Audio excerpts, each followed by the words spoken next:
I was really pleased to be invited along to participate in this, and I thank you for the invitation. But the couple of questions that were posed were, what is a palliative care service? And should there be different quality indicators for the provision of palliative care services in low, middle and high income countries? Now, I think you've just heard from Guri about maybe what is a palliative care service within the Ugandan context. But I guess in the next 5-10 minutes, I want to challenge us to really think about that and to think about the issue of quality indicators. This was Sarah, one of the first children that I cared for in Uganda. And as we think about what is a service and indicators, I had Sarah at the back of my mind thinking, what sort of service would I want her to receive?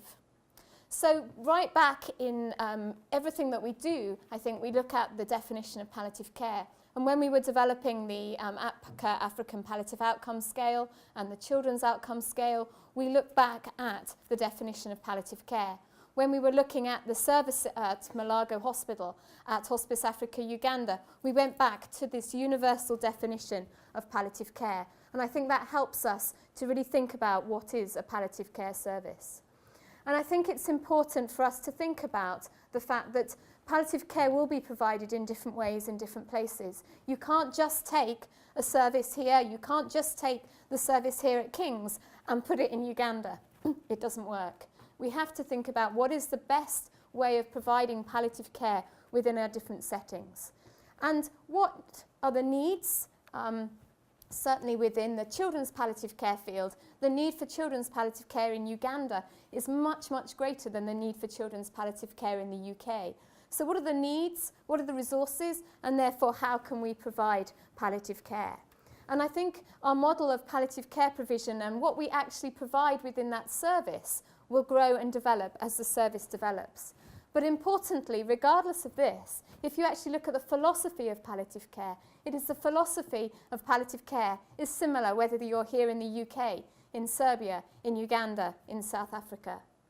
So to think about the philosophy and to think about how palliative care is provided. We all know that there are a wide variety of models of palliative care that we use. I'll just give two examples from Uganda. The first is the idea of roadside clinics. There are certain parts of Uganda that don't have access to palliative care services, and so the team from hospice arranged to meet under a certain tree by the side of the road at the same time every week. And they go there and they provide a clinic at the side of the road. Another example is we did some work for Coca-Cola, a big organisation, and they noticed that they were losing a lot of manpower days because people with advanced stages of HIV were not able to work. And so they asked us to come and provide a palliative care service actually in the bottling factory in Coca-Cola, which worked for everybody. It meant that the Coca-Cola didn't lose the days of people's working, and it meant that the people could actually come to work and earn money. And so again, that was another way of providing palliative care. So we think about the philosophy of palliative care and the way that it's provided. Another challenge for us in Uganda and other parts of Africa was with the advent of HIV, there was a lot of supportive care programs, particularly home-based care programs. And so we needed to think about what is the difference between supportive care and palliative care? What makes a palliative care service? And these are just some of the thoughts and ideas that we had. Richard's already talked about the APCA standards, and the aim of these was to help to try and unify the understanding of palliative care across the region, and to try and look at the issues of quality, and to define what is an absolute minimum for a palliative care service.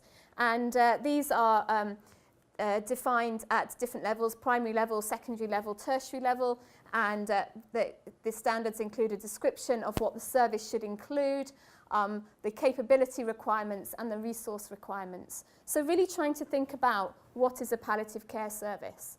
And they have standard under each of these areas: organisational, holistic care provision, children's palliative care, education and training, and research and management of information.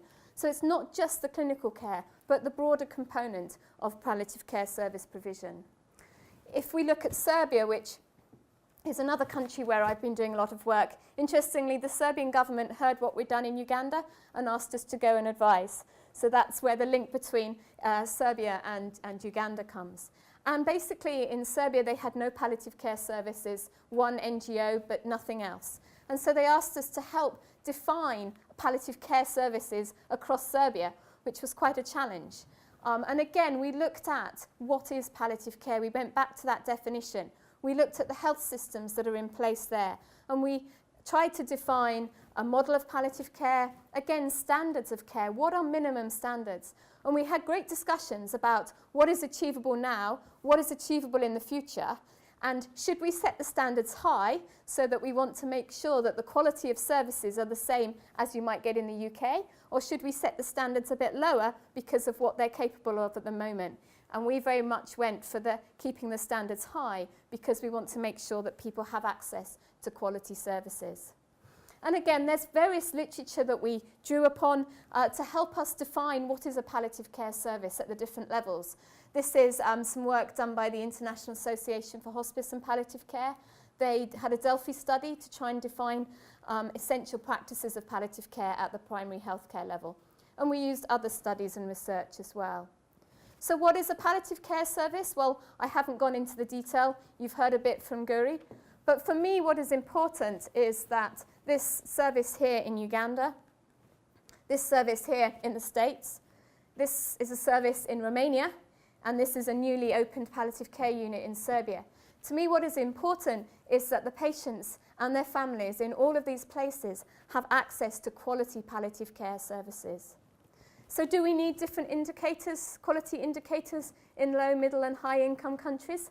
I guess that's a question that we might have different answers for. I'm going to tell you what I believe. We need to think about, is the philosophy of care the same? Well, yes. To me, the philosophy of palliative care can be applied in whichever country I'm working. Do we want the same outcomes? Well, I think we do. We want everyone to have their pain managed, their symptoms managed, their psychological, social, spiritual. It might vary, it might be different, but the outcomes, I think many of them are similar. Do we want the same quality of services? Well, I want the same quality of service for Sarah, who I showed you at the beginning, in Uganda, and for the patients in Serbia, and for patients here at King's. Yes, I would like to see the same quality of services. They might not be there yet, but that's something for us to aim for. But the model of service provision will be different. And that's one of the big differences that you will see in different countries, in different places, and within different countries. So if we think about the outcomes, these are just some of the areas included in the Africa POS. These are all outcomes that I would like to see for the patients in Serbia, in Uganda, in Namibia, wherever it is we might be.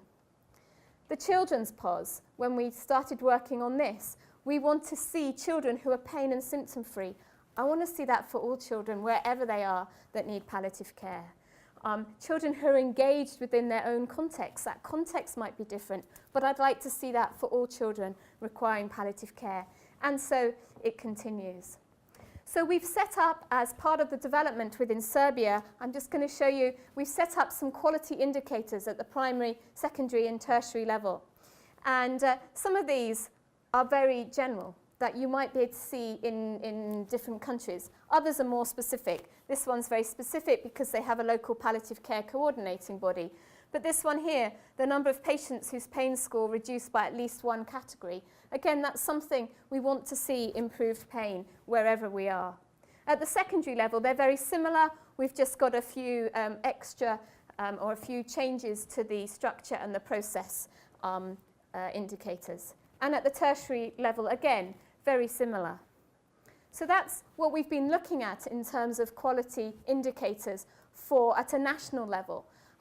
So we'd use a variety of patient-level, patient-centered outcome measures, but also structure and process outcomes and indicators as well. So are they appropriate for different settings? Well, to me, the outcome indicators, the outcome of care should be the same wherever we are. I want to see somebody pain-free wherever they live, whatever services, wherever they are, whether they're in hospital or at home.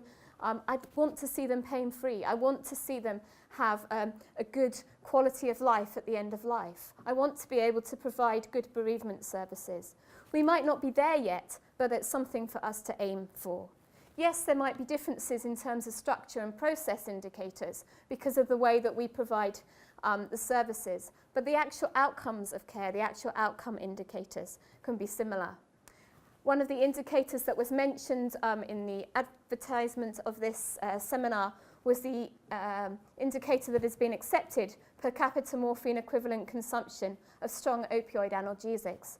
Now, some people might argue that that's not appropriate everywhere because there are no opioid analgesics. I would argue that that's a very good advocacy tool. If you have a country that has to submit on an indicator that shows they're not using opioid analgesics, then we can use that as an advocacy tool. Because I can tell you, countries don't want to be seen to be worse off than others. You know, Serbia wants to be better than Uganda. It's a pride, it's a European African thing. Use it as an advocacy tool. Don't say, well, it's not a good indicator, we don't have access to morphine. Turn it round and say, it shows we don't have access to morphine and we need to get access to morphine. So I would argue that generally speaking, yes, you can have similar quality indicators, particularly in terms of outcome for wherever you are, whether you're a low income, a high income, middle income country. This is an example. I've summarized some of the indicators for Serbia, and we could use these in Uganda. We could use these in the UK. We could use these in Canada, in South Africa, in Namibia. How we deliver the services might be different, but the quality of the services needs to be the same. Because the philosophy of palliative care can be applied regardless of the setting and regardless of the resources. I've worked in places where we have nothing, but we can still provide some quality palliative care, and there's more to aim at. Palliative care is a human right. It shouldn't matter where you live, how old you are. It's a human right. Therefore, we need to strive towards quality. We shouldn't compromise on quality. Everyone deserves the same quality palliative care, regardless of where they live at the moment. And we saw from Richard's presentation that that's not the case, and we know that's not the case, but it gives us something to strive for. And why do we do that? We do that so that children, adults like Dowdy here, can have access to good quality palliative care, and to make sure that their experience of palliative care and their family's experience of palliative care is as good a quality as we can make it. So something to think about, and maybe a few challenges there. Maybe you disagree with me, but for me, we need to strive to make sure that the best quality palliative care is provided throughout the world, regardless of resources. Thank you.